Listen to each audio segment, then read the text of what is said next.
yourself the power to be. If you say you can, you can. That's right. If you say you can, you can. Our mama told us growing up, you be whatever you want to be. I don't even know if mama believed that, but I believe you can do it. It's just, what do you really want to do, okay, with yourself? Now, I got so many more slides. Let me see if we can move. Okay, this moment of clarity, and this is the part 2 of knowing yourself. Notice all of this is about you. Don't take these lessons and say, you can take it and share it with somebody, but I want you to focus on you. When you think about these scriptures, these images I'm giving you, you really have to focus on you. All right. And I'm going to try to bring it all together so you can understand with the mind, the body, and the soul connection. I try to do this in a graphic. This is you. This will represent you, okay? And then we have the mind. That's got to get right first. Mm-hmm. That's got to get right. That's why I keep talking about your mind, your subconscious. You don't get the mind right, you're going to mess up everything else. So we're going to talk about the mind getting right, get the body right, and we're going to get the spirit. It's going to come in there somewhere. Yeah. Or you can say soul, however you want to say it, and we're about to break down how this works. Get your mind right, because sometimes, guess what? Sometimes you got it in emotion, in soul. You got your mind right, and you got the feeling, but your body might not feel like it. But if you get your mind right and your body right, then sometimes you ain't got the emotion. I'm going to show you how if you get your mind right, you can work from either one, the body or the spirit, and it'll jumpstart the other one. So you got to, get this on yourself. The mind. But strong meat belongeth to them that are full age, even those who by reason of use have their senses exercised to discern. The mind has to be exercised. The mind actually works more like a muscle from what we find out. Think about memory and long-term memory. I'm doing a lot of memory work right now. And one thing I've noticed is that if you don't use it, you lose it. I'm going to tell you what I used to quote. People, give me credit and they think, oh man, you know so much Bible. No, not what I used to know. I used to quote Matthew 1. I used to know Philippians 3, Hebrews 1. And when I say 1, I mean the whole chapter. Right. 12. And I still know some other stuff, but those are the ones I used to know totally. And the whole genealogy. The book of the generation of Jesus Christ, son of David, son of Abraham. Abraham begot Isaac, and Isaac begot Jacob. Jacob begot Judas and his brethren. I'm kind of stuck now. It's kind of stuck right there. There's more. Brother Con? I just want to confirm that I heard you do the time. Yeah, we did that before. So, but I hadn't said it in so long. So your mind is like a muscle. Get your self-talk right here. Get your mind right here. And watch the other things will start to come from it. Okay, so he tells us that. Now this is how you're going to fix your habits. How do you get to a place where we're doing habits? You think about where we're sabotaging ourselves in our food. It's habit. Right. It's not really that food is so good. I'm going to talk about some of y'all food tonight because y'all need this. Yeah. Like we say soul food. Green. All soul food ain't good for the soul. and you thought it was good because culturally, and then you round people, especially growing up, they say, hey, that's good eating. What's good eating? Pig intestines. You want some of these pig intestines? But you won't say it like that. You say cheddar. But that's what it is. Oh, well, where'd that come from? Well, when they got finished with the pork chops and ribs and all that and had all the mess left over, they threw that to your great-grandmama and them and told them to eat that, and they made a miracle out of it, and now we say, man, that's good eating. That's killing you. I'm just keeping it real. It's killing you. So how you going to do it? You might have to do some things you ain't really feeling, but you got to get it right in the mind. You ain't going to feel it because you ain't got it in the spirit yet or the soul. Your body may not maybe saying, I don't know how that's going to feel. Your body going to feel better, but you got to get the mind right. So what you do, start eating better. What are you going to do? 21 days, I'm going to change this habit. I'm going to start eating stuff I don't normally eat. By the end, that's how you change a habit. You got to keep doing it consistently. And now what's happening? Now it's not the conscious mind pushes you to do it. The subconscious mind will sustain it. Because the subconscious mind does not know no or negative or whatever. It just knows whatever you say or whatever it is, it is. You say I can't, the subconscious won't let you do it. You say I can, the subconscious must, that's the key word, find a way. It takes time, but it will find a way. Remember the little story I told y'all about my little truck? If I would have stopped after 5 minutes, I have no solution. It took me however long it took me, but at some point the subconscious said, hey, remember this, and put it in the conscious mind. Hey, remember this, put it in, and then the conscious mind said, hey, grandma, where them rubber bands at? You see how that works? All right, so you can rewire your brain to be happy by simply recalling 3 things you're grateful for 21 days. Now, the scripture tells us to always be thankful. We should be praying. So guess what? What would it look like if you prayed 3 times a day and you prayed like we talked about in Philippians and you were thankful? Like for real, already knowing, man, this is going to happen because I got my mind right. And everything else is going to fall in place. Now, you need persistence to stay on it. But it will happen. All right, y'all follow me? Okay. Proverbs. Now we know this verse well. As a man thinketh in his heart, so is he. Okay? Now, when you read this and you go back to the context, it's talking about eating with somebody who really don't mean you know well, and don't be fooled by the food that they put in front of you. But it's still true is the fact that that man is thinking of you in a certain way, and they will continue to be your enemy. That's the context of this. However, it is true for you. Whatever thought you hold in your mind about yourself, it will be true. And watch this. When you get hold of your mind, I won't be the only one called arrogant in this city. Everybody will. You know why? No, seriously. You know why? Because you will know who you are. And it comes off wrong to other people. But those people who that comes off wrong to, that's because they got a wrong concept of themselves. Because ain't nobody saying they superior to nobody. No, that's a hint. If this confidence bothers you, that's a hint to yourself to say, wait a minute, why does that bother me? Why? Why does that bother you? Okay? I hear people say, he's so intimidated. What? Why? Why? For what? What are you really saying about yourself? Now look at it that way. If a person will say, you know what? You are stuck. They were talking to you or talking about. They say, you know what? You're stuck up. Let's say they say that. Why are they saying that though? What is it about them that makes them analyze you that way? Now that's a question they have to ask themselves. Insecurity. yeah, I think that's in there. So they are thinking of you a certain way. And as a man thinking in their heart, so are they, and they think you're whatever, arrogant, I don't know, stuck up. That's what they think about you. And subconsciously, now I'm going to give you a religious, spiritual lesson. Watch this. You ever, people come in or you ground somebody, then people say, I don't like them. You say, why? I don't know.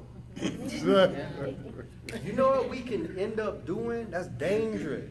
Because you will end up interacting with that person and subconsciously, you will be giving off facial expressions and stuff. You think you doing okay when you talk to them, but not really, because in the back of your mind, you don't like them, and it's coming out some kind of way, and you don't understand why you giving off this vibe.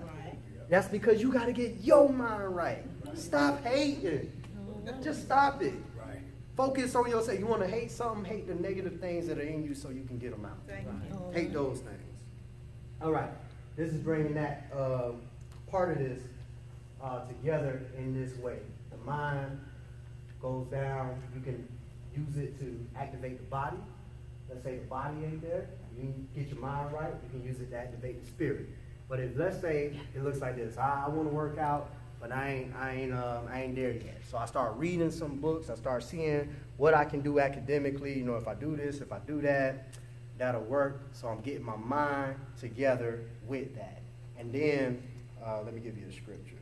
I think the scripture coming up on the Bible. I'm getting ahead of myself. 1 Corinthians 9, 26, 27. So I run with purpose. Y'all remember purpose? Mm-hmm. You got to get purpose before you run. Okay. Purpose in every step. And I'm not just shadow boxing. Y'all know what shadow boxing, that's when you eat in the air. You ain't doing nothing. When we talking and gossiping, you ain't doing nothing. Talk to yourself. Give yourself some positive self-talk. That'll work. Discipline my body like an athlete, training it to do what it should do. Otherwise, I fear that after preaching to others, I myself might be disqualified. Paul was saying, man, I'm going to work. I'm going to work. One of the things preachers wonder about all the time is all this spitting and preaching we do, is it doing anything? Is anybody taking this information and actually doing something with it? So that's why I'm switching gears this year. I'm doing it this way because I feel like if I help you understand something about your psychology, something about your makeup, something about yourself, then you can go and see how to be temperate with other people. You'll know how to be kind to other people. But you can't do it if you don't understand your subconscious and yourself and what's messing up yourself in your own head. So Paul got his mind right. He had his mind right. And so he said, I'm going to get my body right. I'm going to do something. So this body part is our activity. Church, you got to move. We can talk. At some point, we got to move. And sometimes we talk so much, we have what's called, the paralysis of analysis. We have that. Do you not know that when you set out to do a thing, you will sit there, you will plan, and it can be a good plan, but some of those plans and some of the problems that will arise, you will never know that they will come up until you move. You got to move. So you say, well, I don't want to run it.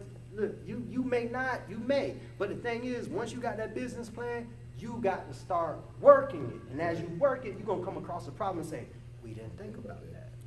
We didn't know that would happen. It might be a problem nobody faced. So now what you going to do? Think about it like this. I use the moon. Got my beliefs about that moon and stuff, but I'm going to use it. They say we finna go to the moon.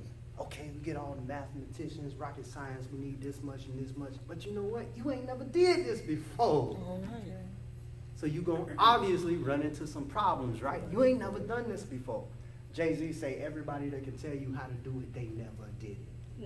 I'm so tired of everybody, people used to talk to me, Brother Jefferson, oh, young man, you should do this. I got some good advice, but then at the same time, I stepped back and realized, this hip-hop guy said something that made a whole lot of sense, because I'm taking advice from somebody telling me to do something, and they ain't never did it. I can see if you did it 30 years ago, and it worked or whatever, but everybody that was telling me how to do, what to do, they ain't never did it.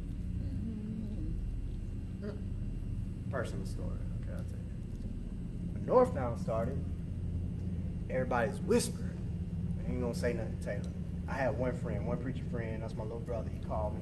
He said, man, I'm gonna pray for you. I don't know if you should start another church. He said, but if you tell me you're gonna pray about it and you see it and all that kind of stuff and you feel good about it, he said, I am gonna tell you that everybody else don't think you should. I knew he was talking about the other preachers and stuff. We know their names. But he was like, go ahead and do what you need to do. Everybody had problems. Y'all may not know it, I know it, but I was in certain states. He had a problem. Then it happened to an older preacher. Oh, we gotta rally behind him. We gotta do this. We gotta do that. What's really going on here? What's really going on here? See, ain't nobody really had what happened to me happen to them.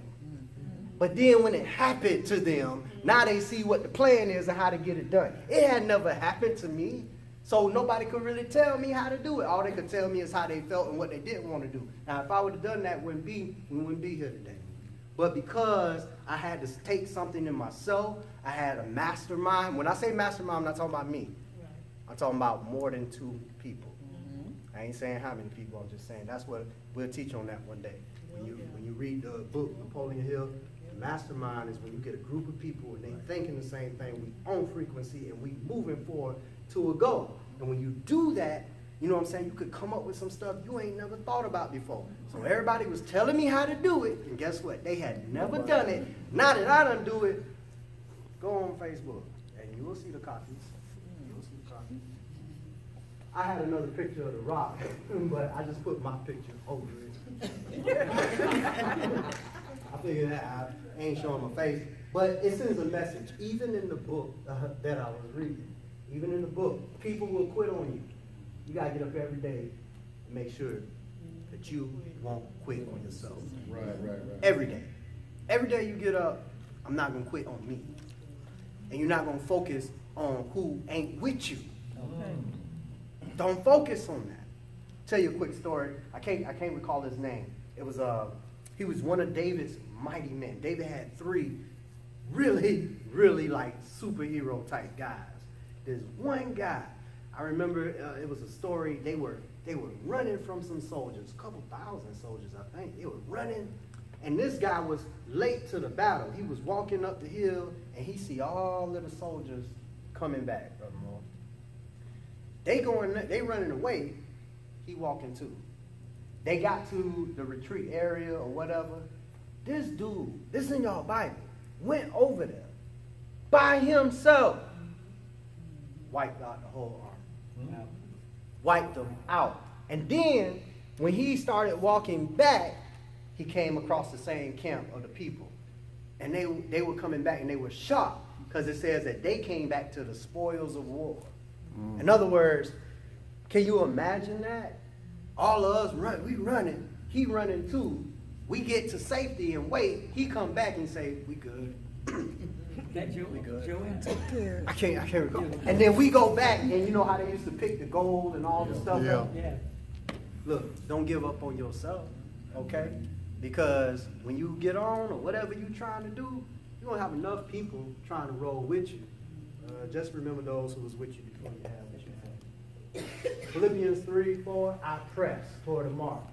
We got to press, y'all. Some people ain't even pressing. You know, we just standing still. We won't press.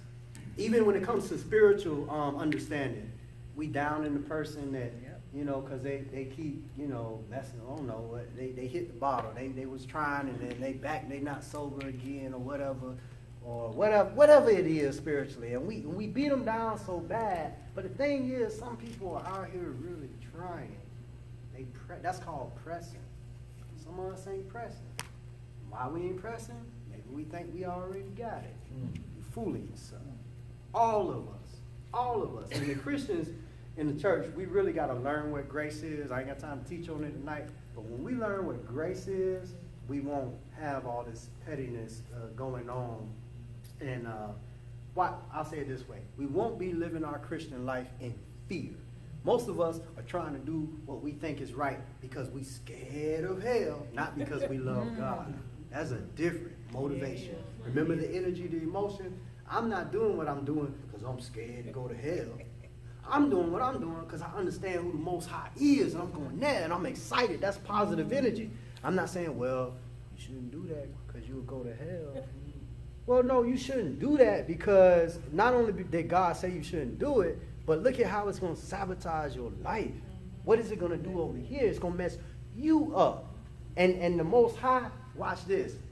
He's so great that he ain't going to let you be lost. I ain't got time for that lesson. Y'all go and read 1 Corinthians chapter 11. We'll preach on it one day and go from 23 and go through the end. Don't stop at, many are weak and sickly among you and many sleep. Most of us ain't read past that. Keep reading and you will find something.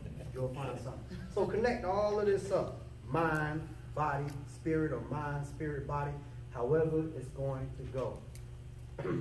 What does the spirit do? It's all about that. Watch and pray that ye enter not into temptation. The spirit indeed is willing, but the flesh is weak. This is from the perspective when you got it in spirit. Them 3 guys was there. He said, watch for me. That's where we at. We in the garden. Watch for me. They wanted to, but their bodies, they was tired. Okay? They was tired. And they went to sleep. So when it comes to the spirit side, you get your mind right. You'll get your spirit right. And the thing you're going to have to do after that is allow those emotions to push that body where it's going until you create a habit. 21 days, you may literally roll out the bed and hit the floor, because hitting the floor is what make you mad enough to get up and do something. If that's what do it for you, do it. Because you got somewhere you're trying to go. If you didn't catch what I just said, I said, if you got your mind, and you got your workout plan, and you want to do it, you really want to do it, the spirit is willing, but you can't physically do it. And your bed ain't too high, and you won't hurt yourself, and you got carpet and all those other, factors in there, just roll on out that bed and hit that floor. That floor gonna tell you, get up, do it now. It can do it. It can work. Just push yourself right on out of there. Okay? But after 21 days, you won't be doing it like that. You'll be stepping on that, doing your thing, and you in the motion. And what will you be doing? You're bettering yourself. You're working on yourself. And by achieving a better self, guess what?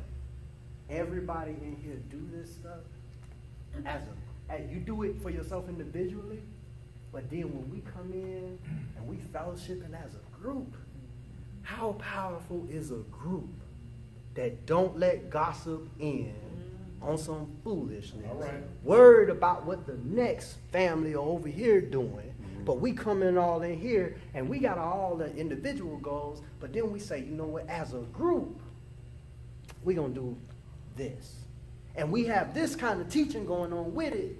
If we all are on the frequency of doing whatever we say we finna do, that's what I was talking about earlier. That will be the mastermind. The mastermind is when all of us get it. Why is that a mastermind? You created an image of God. Created an image of God, created an image of God. Everybody, image of God. But the image, we think, when we see that word, we think image is something for us to see. No. Image is something for you to understand what it is. Once you understand what the image is, you'll get the vision. This is what I was telling you Sunday.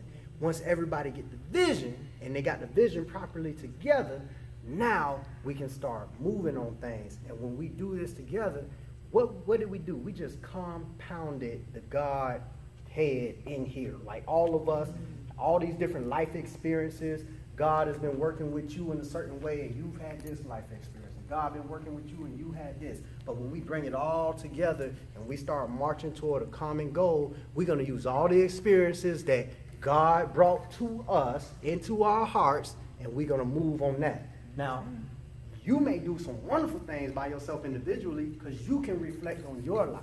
Okay? You follow that? Before I start getting to where I am and knowing what my purpose is, I was telling somebody today, to get to where I'm assured of my purpose, I had to go all the way back to 5 years old and come all the way back. So you're going to have to spend time in quietness, reflecting on your life. So, and then when you get that feeling, that's that energy. When you get that and you sure where you're going and you fired up about it, this is why we say emotions are energy. And when you feel it, you kind of feel like this. I thought that was a cool picture to just put up there. When you fully realize it, you feel the power of it. And this is why I'm so excited. I'm just trying to give y'all what I already got. I'm excited about it because I feel it.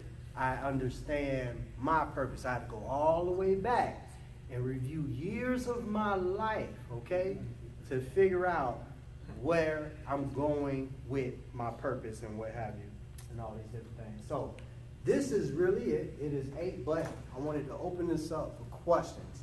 And I say to be continued because I don't want to say the end, because there's more understanding that needs to be had.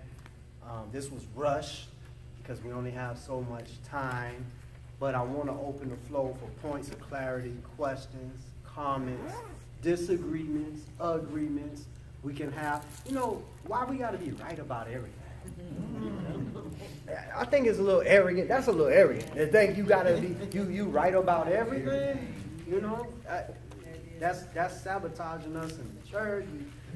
We right about everything. It's like, why can't we be works in progress? Because if you're a work in progress and you find out you're wrong, you drop your wrong, you pick up, I think, James, you learn better, you do better. Some people learn better, they don't do better. I don't even know if they really learned it. They hear better and they don't do better. You heard it, but you ain't going to do nothing about it. You know what I'm saying? Y'all heard some things. I don't know if you understand everything I'm saying, but you really need to get it in your spirit. Raise your hand at any time if you got something to say. I want to say something about that vision we talked about on Sunday, Brother Best. You said about that arrogant part. The what? The arrogant. Arrogant. I think that's a movie. Where we live at. When we've done 3 years, people keep coming to my wife. I don't know how to take your husband. I told her, first of all, you ain't got to take me nowhere. Oh, God. I'm here to live.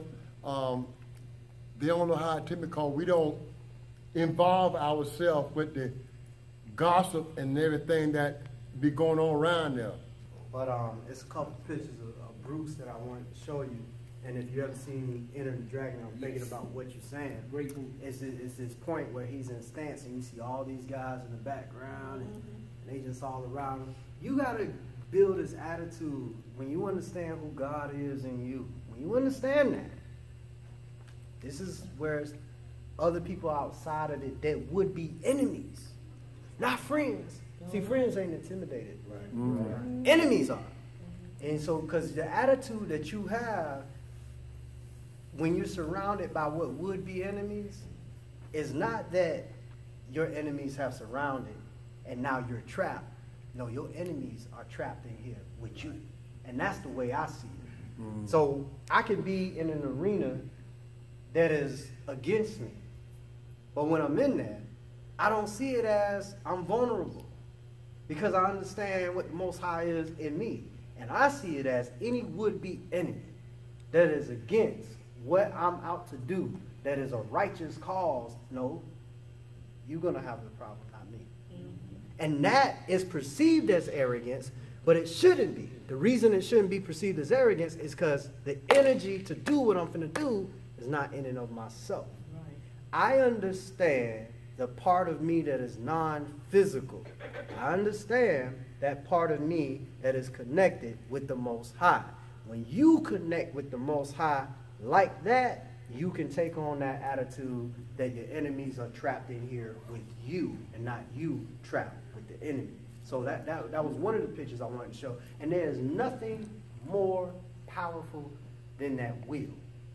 When you connect with the Most High and you say, this is the will, when you have that makeup in you, and you really get that in you. The reason why we don't achieve what we want, number one, we might be a little bit afraid or don't know who we are, but let's go back to the image. God creates you in his image. The image is not something to see. It is something to understand and know.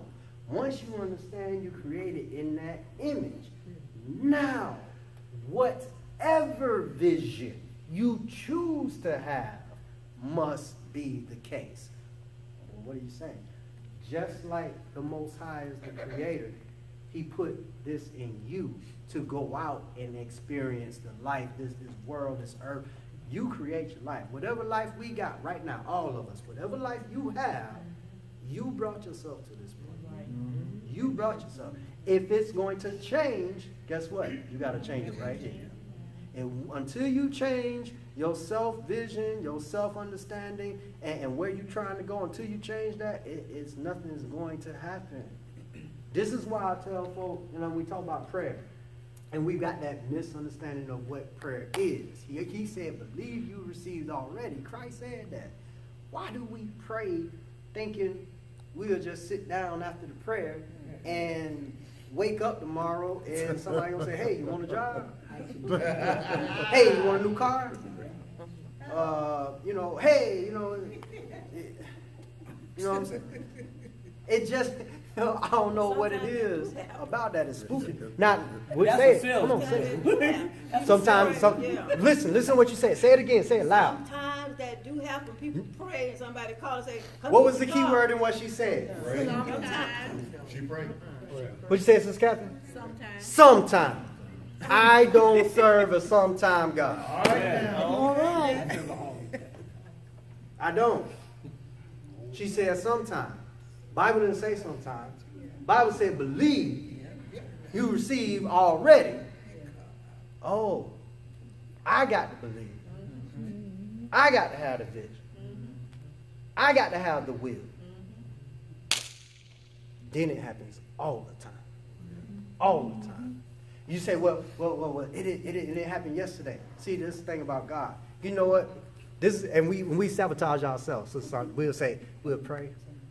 And then 10 years later, that thing happened. And we say, oh, God. God bless me. Yeah, God did bless you. And then here's the thing. But then when we trying to do it and we doing certain things and we say, man, it's been 2 weeks. This thing ain't happening. I'm going to let it go. Well, how do you know that when you were working on that thing, subconsciously and the God in you wasn't giving you that to do? Because you got to start somewhere. Because guess what? I can pray to be a preacher, have my own church and all that kind of stuff. Guess when it happened, Sister Sandra? Really happened. It just happened 3 years ago. It just happened. You know when I started doing this? I was 18 years old at Southwestern. But it just happened 3 years ago. So what happened? I could not pray for all them years and not do something. I had to study. I had to have vision. I had to know what I'm talking about. So when I get over there in that mess and people start talking false doctrine and people asking Bible questions, I'm giving Bible answers and they giving speculation. I'm not giving speculation. I'm giving boom, book, chapter, verse. Why can I do that? Because I prayed about it and then I went to work. And it's going to happen every time. Every time. It ain't no sometime. It will happen every time when you get it in your spirit. So whatever it is you want to do, He's going to help you do it. But everything it's not like that. I can pray right now and say I need $100. And then somebody feel so disposed and put some money in my pocket Sunday. Okay, these things do happen. I'm not taking that from you or from God and from anything. But if you going to pray this prayer, if you say, okay, what's the likelihood? Y'all know me, I talk about that 550 a lot. It's coming. Because I'm going to do the work to get it. You know who's going to give me the ideas I need to get that? That's where the Most High come in at. Taylor's, I'm not going to wake up one morning and that car going to be sitting in my drive. It's not going to happen like that. How it's going to happen? I'm going to acknowledge that God has given me these gifts, these skills to build and create with. Watch God. God got us in the mind before the foundation of the world, but He never says anything. So what happens? Then everything still exists in the great nothingness of God's mind. But the Bible says God said.